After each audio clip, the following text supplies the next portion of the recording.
Hello, hello. Welcome back to another section of 100 Years of Solitude by Gabriel Garcia Marquez. Hope you are enjoying this one so far. I know I am. And if you are enjoying it, make sure you give me a little thumb. That makes me happy to know that you are enjoying it. Makes me know what kind of books you enjoy on this channel. And if you are just joining us, hi, I'm Julie. I read books over here. And if you are just joining us, why don't you go back and get caught up, or maybe you are joining us right at the section we are at. We are going to start this time on page 223, but before that, I prefaced in the last section at the end that I am just going to go over our little family tree that we've got, at least in this edition of the book, in the front, just because there's a lot of characters, there's a lot of name repetition in this family. And we've added to the list of new characters with a few births. So I'm just going to go from top to bottom as far as we know thus far. So, of course, up at the top, we've got our patriarch and our matriarch of this big family. We've got Jose Arcadio Buendía, who married the ever-powerful and influential Ursula Iguaran. And they had 3 children, the first of which is Colonel Aureliano Buendía, the second is Jose Arcadio, and the third is Amaranta. And on Colonel Aureliano Buendía's line, he married Remedios Moscote, who, as you may remember, spoiler, died kind of an untimely death. And he had one son named Aureliano Jose, and that was by Pilar Ternera, was the mother of that child. And also during the war, during his many escapades, he had 17 other sons, also named Aureliano. All right. On Jose Arcadio's line, he married Rebecca, and his one son was Arcadio, but that was not by Rebecca, that was by Pilar Ternera as well. All right, Arcadio married Santa Sofia de la Piedad, and they had 3 children, Remedios the Beauty, Aureliano II, and Jose Arcadio II. All right, and from Aureliano II's line, the other 2 do not seem to have children or marriages, but from Aureliano II's line, he married Fernanda del Carpio, who they had 3 children. I think we've only mentioned 2 in the text, but it's really not going to be a surprise with all the name repetition. I'm just going to read all 3 of them. So the first of which is Renata Remedios, who they call Mimi. The second is Jose Arcadio, and the third is Amaranta Ursula. So I'm going to stop reading the family tree there. I'll put in the description where you can jump in if you do not care to read through all of that. But anyway, we are going to start on page 223 and get through a section here. All right, let's go. Dazzled by so many and such marvelous inventions, the people of Macondo did not know where their amazement began. They stayed up all night looking at the pale electric bulbs fed by the plant that Aureliano Triste had brought back when the train made its second trip, and it took time and effort for them to grow accustomed to its obsessive tum-tum. They became indignant over the living images that the prosperous merchant Bruno Crespi projected in the theater with the lion head ticket windows, for a character who had died and was buried in one film, and for whose misfortune tears of affliction had been shed, would reappear alive and transformed into an Arab in the next one. The audience, who paid 2 cents apiece to share the difficulties of the actors, would not tolerate that outlandish fraud, and they broke up the seats. The mayor, at the urging of Bruno Crespi, explained in a proclamation that the cinema was a machine of illusions that did not merit the emotional outbursts of the audience. With that discouraging explanation, many felt that they had been victims of some new and showy gypsy business, and they decided not to return to the movies, considering that they had too many troubles of their own to weep over the acted-out misfortunes of imaginary beings. Something similar happened with the cylinder phonographs that the merry matrons from France brought with them as a substitute for the antiquated hand organs, and that for a time had serious effects on the livelihood of the band of musicians. At first, curiosity increased the clientele on the forbidden street, and there was even word of respectable ladies who disguised themselves as workers in order to observe the novelty of the phonograph from first hand. But from so much and such close observation, they soon reached the conclusion that it was not an enchanted mill as everyone had thought, and as the matrons had said, but a mechanical trick that could not be compared with something so moving, so human, and so full of everyday truth as a band of musicians. It was such a serious disappointment that when phonographs became so popular that there was one in every house, they were not considered objects for amusement for adults, but as something good for children to take apart. On the other hand, when someone from the town had the opportunity to test the crude reality of the telephone installed in the railroad station, which was thought to be a rudimentary version of the photograph because of its crank, even the most incredulous were upset. It was as if God had decided to put to the test every capacity for surprise and was keeping the inhabitants of Macondo in a permanent alternation between excitement and disappointment, doubt and revelation, to such an extreme that no one knew for certain where the limits of reality lay. It was an intricate stew of truths and mirages that convulsed the ghost of Jose Arcadio Buendía under the chestnut tree with impatience and made him wander all through the house, even in broad daylight. Ever since the railroad had been officially inaugurated and had begun to arrive with regularity on Wednesdays at 11 o'clock, and the primitive wooden station with a desk, a telephone, and a ticket window had been built, on the streets of Macondo, men and women were seen who had adopted everyday and normal customs and manners, but who really looked like people out of a circus. In a town that had chafed under the tricks of the gypsies, there was no future for those ambulatory acrobats of commerce who with equal effrontery offered a whistling kettle and a daily regime that would assure the salvation of the soul on the seventh day. But from those who let themselves be convinced out of fatigue and the ones who were always unwary, they reaped stupendous benefits. Among those theatrical creatures wearing riding breeches and leggings, a pith helmet and steel-rimmed glasses with topaz eyes and the skin of a thin rooster, there arrived in Macondo on one of so many Wednesdays, the chubby and smiling Mr. Herbert, who ate at the house.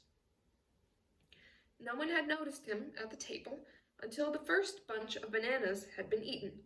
Aureliano Segundo had come across him by chance as he protested in broken Spanish because there were no rooms at the Hotel Jacob, and as he frequently did with strangers, he took him home. He was in the captive balloon business, which had taken him halfway around the world with excellent profits, but he had not succeeded in taking anyone up in Macondo because they considered that invention backward after having seen and tried the gypsies' flying carpets. He was leaving, therefore, on the next train. When they brought to the table the tiger-striped bunch of bananas that they were accustomed to hang in the dining room during lunch, he picked the first piece of fruit without great enthusiasm. But he kept on eating as he spoke, tasting, chewing, more with the distraction of a wise man than with the delight of a good eater. And when he finished the first bunch, he asked them to bring another. Then he took a small case with optical instruments out of the toolbox that he always carried with him. With the suspicious attention of a diamond merchant, he examined the banana meticulously, dissecting it with a special scalpel, weighing the pieces on a pharmacist's scale, and calculating its breadth with a gunsmith's calipers. Then he took a series of instruments out of the chest with which he measured the temperature, the level of humidity in the atmosphere, and the intensity of the light. It was such an intriguing ceremony that no one could eat in peace as everybody waited for Mr. Herbert to pass a final and revealing judgment. But he did not say anything that allowed anyone to guess his intentions. On the days that followed, he was seen with a net and a small basket, hunting butterflies on the outskirts of town. On Wednesday, a group of engineers, agronomists, hydrologists, topographers, and surveyors arrived who, for several weeks, explored the places where Mr. Herbert had hunted his butterflies. Later on, Mr. Jack Brown arrived in an extra coach that had been coupled onto the yellow train and that was silver-plated all over, with seats of episcopal velvet and a roof of blue glass. Also arriving on the special car, fluttering around Mr. Brown, were the solemn lawyers dressed in black, who, in different times, had followed Colonel Aureliano Buendía everywhere, and that led the people to think that the agronomists, hydrologists, topographers, and surveyors, like Mr. Herbert with his captive balloons and his colored butterflies, and Mr. Brown with his mausoleum on wheels and his ferocious German shepherd dogs, had something to do with the war. There was not much time to think about it, however, because the suspicious inhabitants of Macondo barely began to wonder what the devil was going on when the town had already become transformed into an encampment of wooden houses with zinc roofs, inhabited by foreigners who arrived on the train from halfway around the world, riding not only on the seats and platforms, but even on the roof of the coaches. The gringos, who later on brought their languid wives in muslin dresses and large veiled hats, built a separate town across the railroad tracks, with streets lined with palm trees, houses with screened windows, small white tables on the terraces, and fans mounted on the ceilings, and extensive blue lawns with peacocks and quails. The section was surrounded by a metal fence topped with a band of electrified chicken wire, which during the cool summer mornings would be black with roasted swallows. No one knew yet what they were after, or whether they were actually nothing but philanthropists, and they had already caused a colossal disturbance, much more than that of the old gypsies, but less transitory and understandable. Endowed with means that had been reserved for divine providence in former times, they changed the pattern of the rains, accelerated the cycle of harvests, and moved the river from where it had always been, and put it with its white stones and icy currents on the other side of the town behind the cemetery. It was at that time that they built a fortress of reinforced concrete over the faded tomb of Jose Arcadio, so that the corpse's smell of powder would not contaminate the waters. But for the foreigners, who arrived without love, they converted the street of the loving matrons from France into a more extensive village than it had been, and on one glorious Wednesday they brought in a trainload of strange whores, Babylonish women, skilled in age-old methods, and in possession of all manner of unguents and devices to stimulate the unaroused, to give courage to the timid, to satiate the voracious, to exalt the modest man, to teach a lesson to repeaters, and to correct solitary people. The street of the Turks, enriched by well-lit stores with products from abroad, displacing the old bazaars with their bright colors, overflowed on Saturday nights with the crowds of adventurers who bumped into each other among gambling tables, shooting galleries, the alley where the future was guessed and dreams interpreted, and tables of fried food and drinks, and on Sunday mornings there were scattered on the ground bodies that were sometimes those of happy drunkards, and more often of those of onlookers, felled by shots, fists, knives, and bottles during the brawls. It was such a tumultuous and intemperate invasion that during the first days it was impossible to walk through the streets because of the furniture and the trunks, and the noise of the carpentry of those who were building their houses in any vacant lot without asking anyone's permission, and the scandalous behavior of couples who hung their hammocks between the almond trees and made love under the netting in broad daylight and in view of everyone. The only serene corner had been established by peaceful West Indian Negroes, who built a marginal street with wooden houses on piles where they would sit in the doors at dusk, singing melancholy hymns in their disordered gabble. So many changes took place in such a short time that 8 months after Mr. Herbert's visit, the old inhabitants had a hard time recognizing their own town. Look at the mess we've got ourselves into, Colonel Aureliano Buendía said at that time, just because we invented a gringo to eat some bananas. Aureliano II, on the other hand, could not contain his happiness over the avalanche of foreigners. The house was suddenly filled with unknown guests, with invincible and worldly carousers. I don't know that one. And it became necessary to add bedrooms off the courtyard, widen the dining room, and exchange the old table for one that held 16 people with new china and silver. And even then, they had to eat lunch in shifts.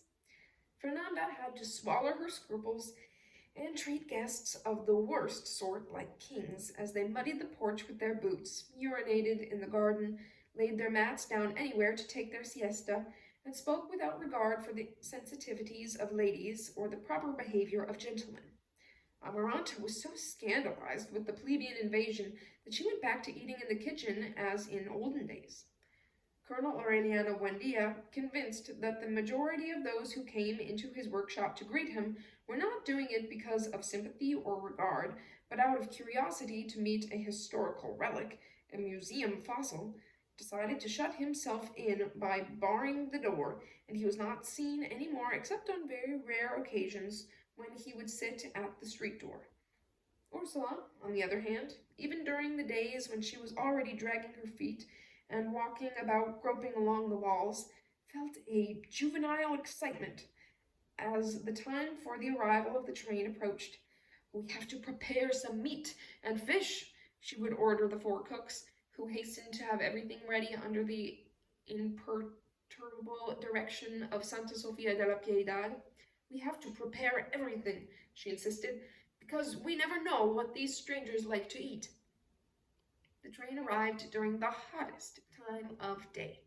At lunchtime, the house shook with the bustle of a marketplace, and the perspiring guests, who did not even know who their hosts were, trooped in to occupy the best places at the table, while the cooks bumped into each other with enormous kettles of soup, pots of meat, large gourds filled with vegetables, and troughs of rice, and passed around the contents of barrels of lemonade with inexhaustible ladles.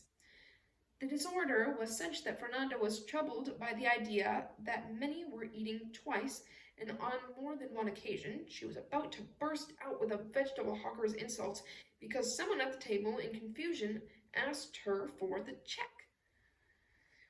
More than a year had gone by since Mr. Herbert's visit, and the only thing that was known was that the gringos were planning to plant banana trees in the enchanted region that Jose Arcadio Buendía and his men had crossed in search of the route to the great inventions.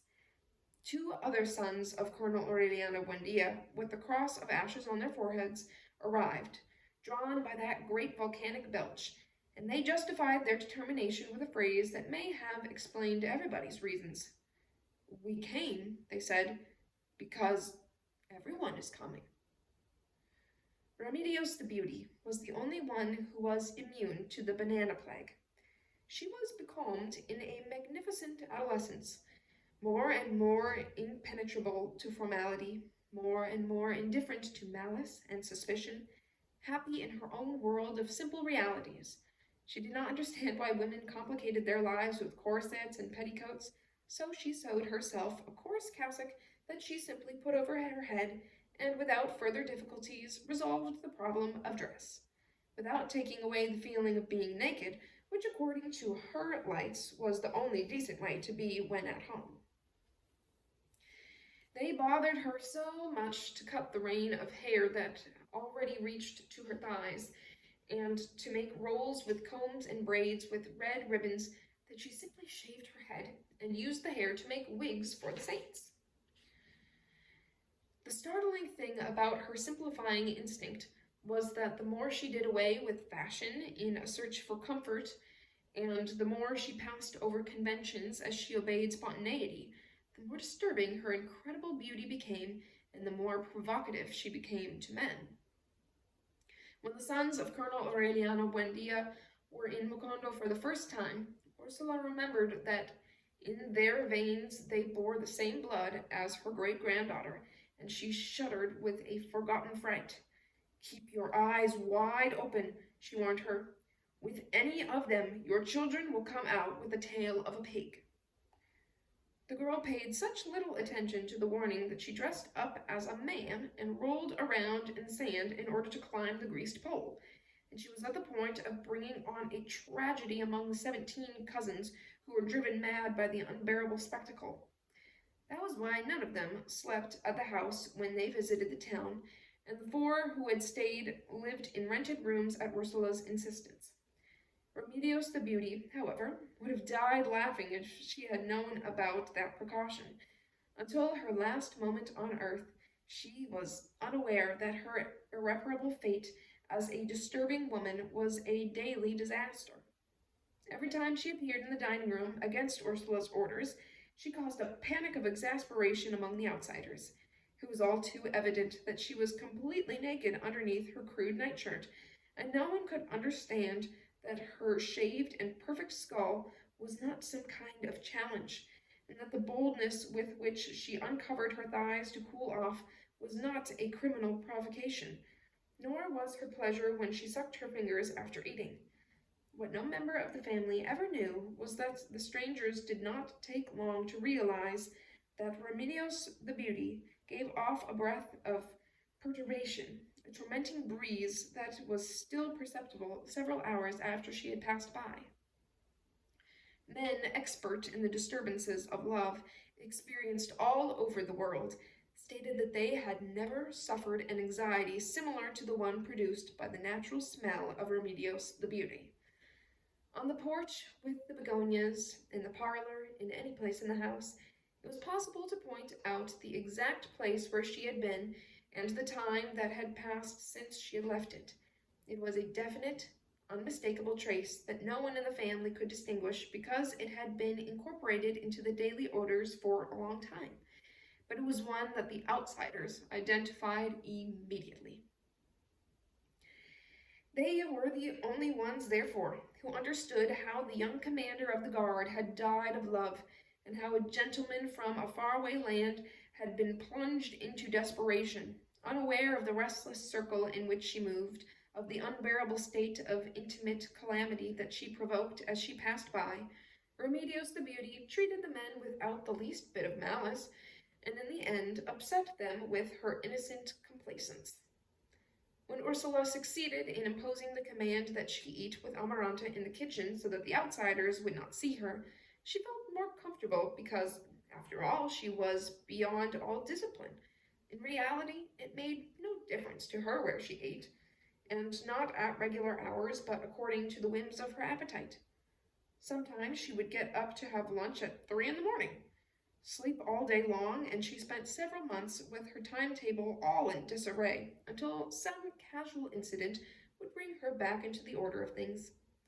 When things were going better, she would get up at 11 o'clock in the morning and shut herself up until 2 o'clock, completely nude in the bathroom, killing scorpions as she came out of her dense and prolonged sleep. Then she would throw water from the cistern over herself with a gourd. It was an act so prolonged, so meticulous, so rich in ceremonial aspects, that one who did not know her well would have thought that she was given over to the deserved adoration of her own body. For her, however, the solitary rite lacked all sensuality, and was simply a way of passing time until she was hungry. One day, as she began to bathe herself, a stranger lifted a tile from the roof and was breathless at the tremendous spectacle of her nudity. She saw his desolate eyes through the broken tiles and had no reaction of shame, but rather one of alarm. "Be careful," she exclaimed. "You'll fall." "I just wanted to see you," the foreigner murmured. "Oh, all right," she said, "but be careful, those tiles are rotten." The stranger's face had a pained expression of stupor, and he seemed to be battling silently against his primary instincts so as not to break up the mirage. Remedios the beauty thought that he was suffering from the fear that the tiles would break, and she bathed herself more quickly than usual so that the man would not be in danger. While she was pouring water from the cistern, She told him that the roof was in that state because she thought that the bed of leaves had been rotted by the rain, and that was what was filling the bathroom with scorpions. The stranger thought that her small talk was a way of covering her complacence, so that when she began to soap herself, he gave into temptation and went a step further. "Let me soap you," he murmured. "Thank you for your good intentions," she said, "but my 2 hands are quite enough." "Even if it's just your back," the foreigner begged. "That would be silly," she said. "People never soap their backs." Then, while she was drying herself, the stranger begged her, with his eyes full of tears, to marry him. She answered him sincerely that she would never marry a man who was so simple that he had wasted almost an hour and even went without lunch just to see a woman taking a bath.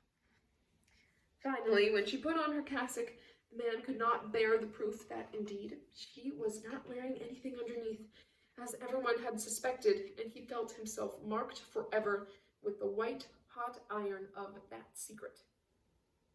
Then he took 2 more tiles off in order to drop down into the bathroom. "It's very high," she warned him in fright. "You'll kill yourself." The rotten tiles broke with the noise of disaster, and the man barely had time to let out a cry of terror as he cracked his skull and was killed outright on the cement floor. The foreigners who heard the noise in the dining room and hastened to remove the body noticed the suffocating odor of Remedios the Beauty on his skin. It was so deep in his body that the cracks in his skull did not give off blood, but an amber-colored oil that was impregnated with that secret perfume. And then they understood that the smell of Remedios the Beauty kept on torturing men beyond death, right down to the dust of their bones. Nevertheless, they did not relate that horrible accident to the other 2 men who had died because of Remedios the Beauty. A victim was still needed before the outsiders and many of the old inhabitants of Macondo would credit the legend that Remedios Buendía did not give off a breath of love, but a fatal emanation. The occasion for the proof of it came some months later, on one afternoon when Remedios the Beauty went with a group of girlfriends to look at the new plantings.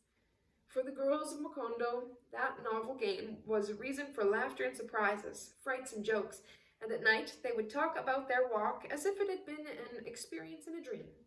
Such was the prestige of that silence that Ursula did not have the heart to take the fun away from Remedios the Beauty, and she let her go one afternoon, providing that she wore a hat and a decent dress.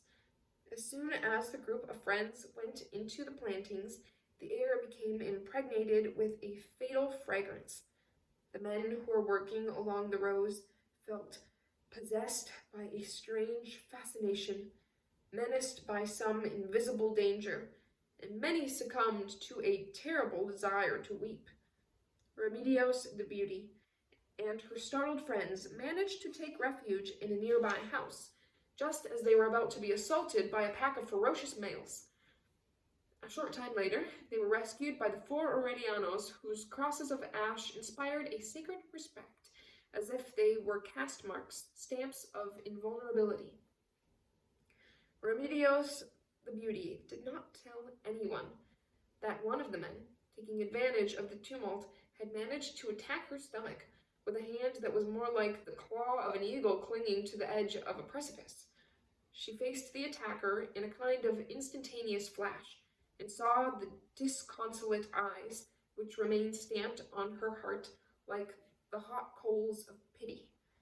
That night, the man boasted of his audacity and swaggered over his good luck on the street of the Turks a few minutes before the kick of a horse crushed his chest, and a crowd of outsiders saw him die in the middle of the street, drowned in his own bloody vomiting.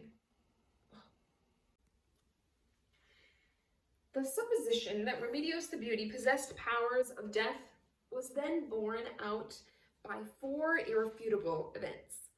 Although some men who were easy with their words said that it was worth sacrificing one's life for a night of love with such an arousing woman, the truth was that no one made any effort to do so. perhaps not only to attain her, but also to conjure away her dangers. All that was needed was a feeling as primitive and as simple as that of love. But that was the only thing that did not occur to anyone. Ursula did not worry about her any more. On one occasion, when she had not yet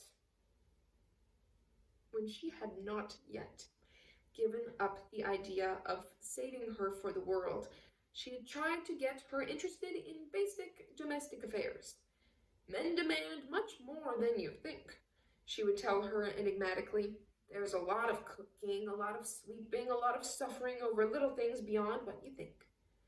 She was deceiving herself within, trying to train her for domestic happiness, because she was convinced that once his passion was satisfied, there would not be a man on the face of the earth capable of tolerating even for a day the negligence that was beyond all understanding. The birth of the latest Jose Arcadio and her unshakable will to bring him up to be Pope finally caused her to cease worrying about her great-granddaughter. She abandoned her to her fate, trusting that sooner or later a miracle would take place, and that in this world of everything there would also be a man with enough sloth to put up with her. For a long time already, Amaranta had given up trying to make her into a useful woman. Since those forgotten afternoons when her niece barely had enough interest to turn the crank on the sewing machine, she had reached the conclusion that she was simple-minded. We're going to have to raffle you off, she would tell her, perplexed at the fact that the men's words would not penetrate her. Later on, when Ursula insisted that Remedios the Beauty go to Mass with her face covered with a shawl, Amaranta thought that a mysterious recourse like that would turn out to be so provoking that soon a man would come who would be intrigued enough to search out patiently for the weak point of her heart. But when she saw the stupid way in which she rejected a pretender who, for many reasons, was more desirable than a prince, she gave up all hope. Fernanda did not even make any attempt to understand her. When she saw Remedios the Beauty dressed as a queen at the bloody carnival, she thought that she was an extraordinary creature. But when she saw her eating with her hands, incapable of giving an answer that was not a miracle of simple-mindedness, the only thing that she lamented was the fact that the idiots in the family lived so long. In spite of the fact that Colonel Aureliano Buendía kept on believing and repeating that Remedios the Beauty was in reality the most lucid being that he had ever known, and that she showed it at every moment with her startling ability to put things over on everyone, they let her go her own way. Remedios the Beauty stayed there, wandering through the desert of solitude, bearing no cross on her back, maturing in her dreams without nightmares, her interminable baths, her unscheduled meals, her deep and prolonged silences that had no memory, until one afternoon in March, when Fernando wanted to fold her Brabant sheets in the garden and asked the women in the house for help. She had just begun when Amaranta noticed that Remedios the Beauty was covered all over by an intense paleness. "Don't you feel well?" she asked her. Remedios the Beauty, who was clutching the sheet by the other end, gave a pitying smile. "Quite the opposite," she said. "I've never felt better." She had just finished saying it when Fernanda felt a delicate wind of light pull the sheets out of her hands and open them up wide. Amaranta felt a mysterious trembling in the lace on her petticoats, and she tried to grasp the sheets so that it would not fall down at the instant in which Remedios the Beauty began to rise. Ursula, almost blind at the time, was the only person who was sufficiently calm to identify the nature of that determined wind, and she left the sheets to the mercy of the light, and she watched Remedios the Beauty waving goodbye in the midst of the flapping sheets that rose up with her, abandoning with her the environment of beetles and dahlias, and passing through the air with her as 4 o'clock in the afternoon came to an end, and they were lost forever with her in the upper atmosphere where not even the highest flying birds of memory could reach her. The outsiders, of course, thought that Remedios the Beauty had finally succumbed to her irrevocable fate of Queen Bee, and that her family was trying to save her honor with that tale of levitation. Fernanda, burning with envy, finally accepted the miracle, and for a long time she kept on praying to God to send her back her sheets. Most people believed in the miracle, and they even lighted candles and celebrated novenas. Perhaps there might have been talk of nothing else for a long time if the barbarous extermination of the Aurelianos had not replaced amazement with horror. Although he had never thought of it as an omen, Colonel Aureliano Buendía had foreseen the tragic end of his sons in a certain way. When Aureliano Serrador and Aureliana Arcaia, the two who arrived during the tumult, expressed a wish to stay in Macondo, their father tried to dissuade them. He could not understand what they were going to do in a town that had been transformed into a dangerous place overnight. But Aureliano Centeno and Aureliano Triste, backed by Aureliano Segundo, gave them work in their businesses. Colonel Aureliano Buendía had reasons that were still very confused and were against that determination. When he saw Mr. Brown in the first automobile to reach Macondo, an orange convertible with horn that frightened the dogs with its bark, the old soldier grew indignant with the servile excitement of the people, and he realized that something had changed in the make-up of the men since the days when they would leave their wives and children and toss a shotgun on their shoulders to go off to war. The local authorities, after the armistice of Neerlandia, were mayors without initiative, decorative judges picked from among the peaceful and tired conservatives of Macondo.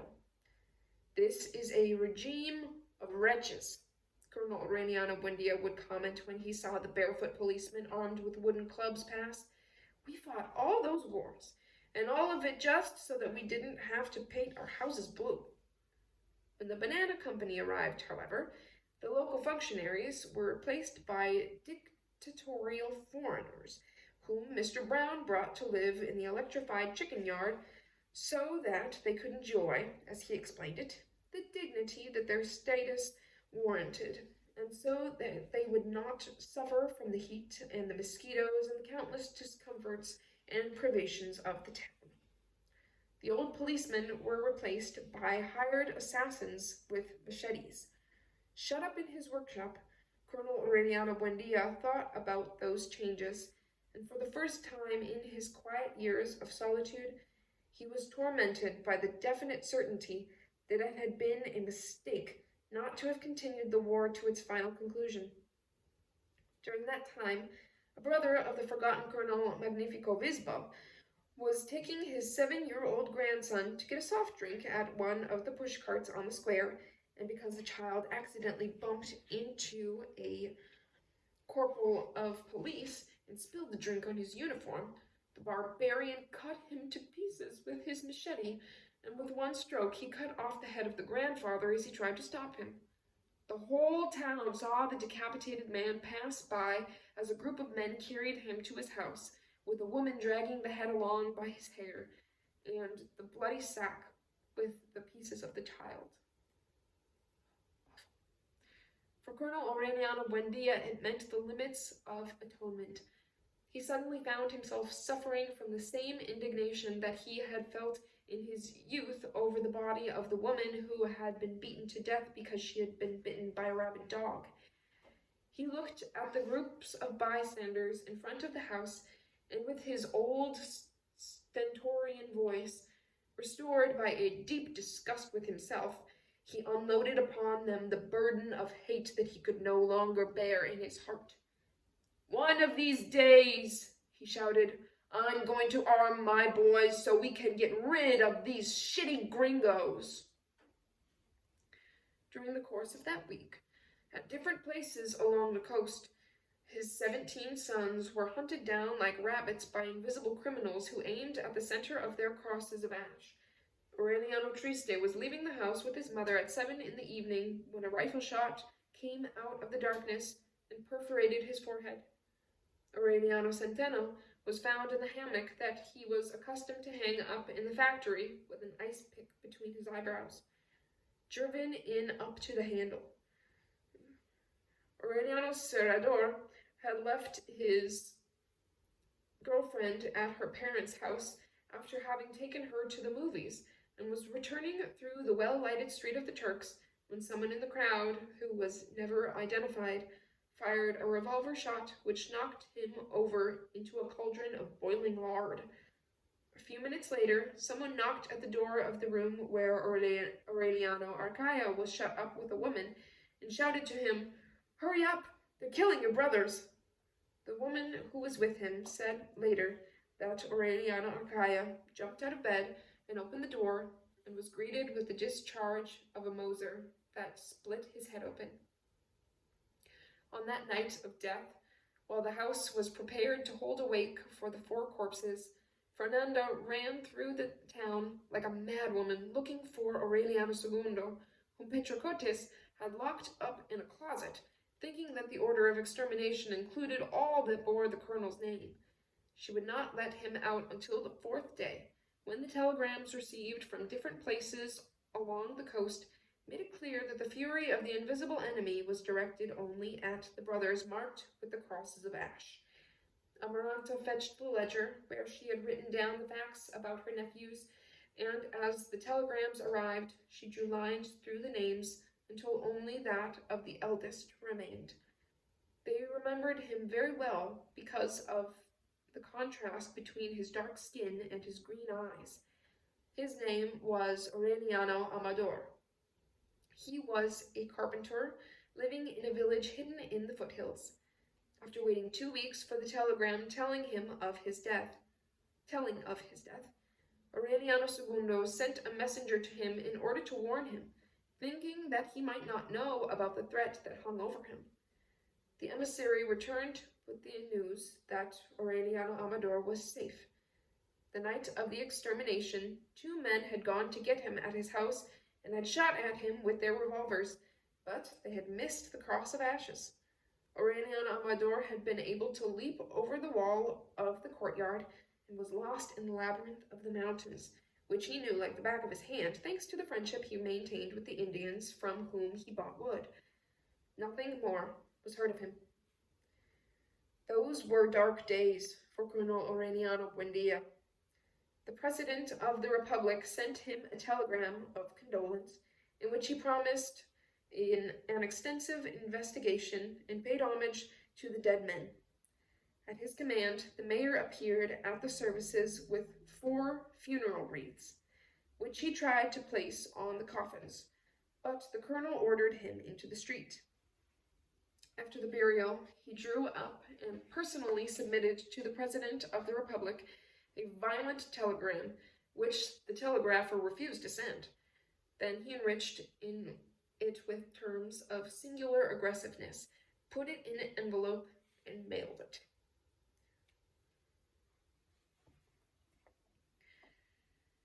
As had happened with the death of his wife, as had happened to him so many times during the war with the deaths of his best friends, he did not have a feeling of sorrow, but a blind and directionless rage, a broad feeling of impotence.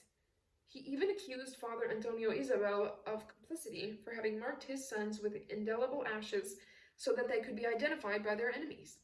The decrepit priest, who could no longer string ideas together and who was beginning to startle his parishioners with the wild interpretations he gave from the pulpit, appeared one afternoon at the house with the goblet in which he had prepared the ashes that Wednesday, and he tried to anoint the whole family with them to show that they could be washed off with water. But the horror of the misfortune had penetrated so deeply that not even Fernanda would let him experiment on her, and never again was a Buendía seen to kneel at the altar rail on Ash Wednesday. Colonel Aureliano Buendía did not recover his calm for a long time. He abandoned the manufacture of little fishes, ate with great difficulty, and wandered all through the house as if walking in his sleep, dragging his blanket and chewing on his quiet rage.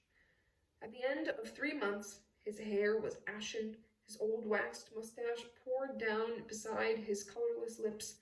But, on the other hand, his eyes were once more the burning coals that had startled those who had seen him born, and that in other days had made chairs rock with a simple glance. In the fury of his torment, he tried futilely to rouse the omens that had guided his youth along dangerous paths into the desolate wasteland of glory. He was lost, astray in a strange house where nothing and no one now stirred in him the slightest vestige of affection. Once he opened Melquiades's room, looking for the traces of a past from beyond the war, and he found only rubble, trash, piles of waste accumulated over all the years of abandonment. Between the covers of the books that no one had ever read again, in the old parchment damaged by dampness, a livid flower had prospered, and in the air that had been the purest and brightest in the house, an unbearable smell of rotten memories floated. One morning, he found Ursula weeping under the chestnut tree at the knees of her dead husband. Colonel Aureliano Buendía was the only inhabitant of the house who still did not see the powerful old man who had been beaten down by half a century in the open air. "Say hello to your father," Ursula told him. He stopped for an instant in front of the chestnut tree, and once again he saw that the empty space before him did not arouse an affection either. "What does he say?" he asked. "He's very sad," Ursula answered, "because he thinks that you're going to die." "Tell him," the colonel said, smiling, "that a person doesn't die when he should, but when he can." The omen of the dead father stirred up the last remnant of pride that was left in his heart, but he confused it with a sudden gust of strength. It was for that reason that he hounded Ursula to tell him where in the courtyard the gold coins that they had found inside the plaster St. Joseph were buried. "You'll never know," she told him, with a firmness inspired by an old lesson. "One day," she added, "the owner of that fortune will appear, and only he can dig it up." No one knew why a man who had always been so generous had begun to covet money with such anxiety, and not the modest amounts that would have been enough to resolve an emergency, but a fortune of such mad size that the mere mention of it left Aureliano II awash in amazement. His old fellow party members, to whom he went asking for help, hid so as not to receive him. It was around that time that he was heard to say, The only difference today between liberals and conservatives is that the liberals go to Mass at 5 o'clock and the conservatives at 8. Nevertheless, he insisted with such perseverance, begged in such a way, broke his code of dignity to such a degree, that with a little help from here and a little more from there, sneaking about everywhere with a slippery diligence and a pitiless perseverance, he managed to put together, in 8 months, more money than Ursula had buried. Then he visited the ailing Colonel Gerineldo Marquez so that he would help him start the total war. At a certain time, Colonel Gerineldo Marquez was really the only one who could have pulled, even from his paralytic's chair, the musty strings of rebellion. After the armistice of Neerlandia, when Colonel Aureliano Buendía took refuge with his little gold fishes, he kept in touch with the rebel officers who had been faithful to him until the defeat. With them, he waged the sad war of daily humiliation, of entreaties, and petitions, of "come back tomorrow," of "any time now," of "we're studying your case with the proper attention." The war hopelessly lost against the many yours most truly's, who should have signed and would never sign the lifetime pensions. The other war, the bloody one of 20 years, did not cause them as much damage as the corrosive war of eternal postponements. Even Colonel Gerineldo Marquez, who escaped 3 attempts on his life, survived 5 wounds and emerged unscathed from innumerable battles, succumbed to that atrocious siege of waiting and sank into the miserable defeat of old age.